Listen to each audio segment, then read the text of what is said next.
આપણે લોહી મૂક્યું છે તો આપણે એનો ચણા મગનો વઘાર કરવાનો છે। 1 ચમચી આપણે જીરું એડ કરવાનું છે। આપણે એની અંદર હિંગ નાખીશું। આપણે એની અંદર લીલા મરચાંનું કટિંગ એડ કરીશું। ગેસને આપણે ધીમો કરી દઈશું। ધીમો કરી અને આપણે જે મરચાં અને મસાલાની પેસ્ટ બનાવી છે એ અંદર એડ કરી દઈશું। એની અંદર આપણે ચણા મગને એડ કરી દઈશું। થઈ ગયા ને મસ્ત। આપણે હવે ગેસને બંધ કરી દઈશું। આપણે આને નીચે ઉતારી લઈશું।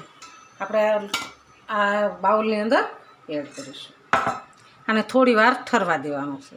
આપણે હવે ઠરી ગયું છે તો આપણે એની અંદર ટામેટાં ડુંગળી 2 વસ્તુ આપણે એડ કરી દઈશું। આપણે એની અંદર આ લીલા ધાણાને એડ કરી દઈશું।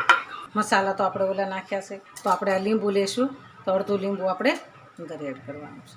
આપણે બધું મિક્સ કરી દઈશું। વાવ, થઈ ગયું ને એકદમ મસ્ત। લીંબુ એકદમ ભળી જાય ને એટલું આપણે હલાવવાનું છે। ચણા અને મગ 2 આવે ને એટલે બહુ મજા આવે ખાવાની અને એનામાં ગુણ ઝાઝા છે, આ ફેટ ઝાઝા મળે છે આપણને શરીરને। તો ઉપર આપણે ચાટ મસાલો નાખીશું। એવા ડીશ લઈશું। ડીશની અંદર આપણે એડ કરી દેવાનું। વાવ, એકદમ મસ્ત બની ગયું છે। આપણે એની અંદર આંબલીની ચટણી એડ કરીશું। 2 થી 3 ચમચી આપણે આંબલીની ચટણી એડ કરીશું। વાવ, એકદમ મસ્ત બની ગઈ છે। આપણું ચણા મગ શાક સરસ તૈયાર છે। તો હાલો ખાવા। જો અમારો વિડીયો ગમે તો લાઈક શેર અને સબસ્ક્રાઈબ કરી દેજો। રાધે રાધે।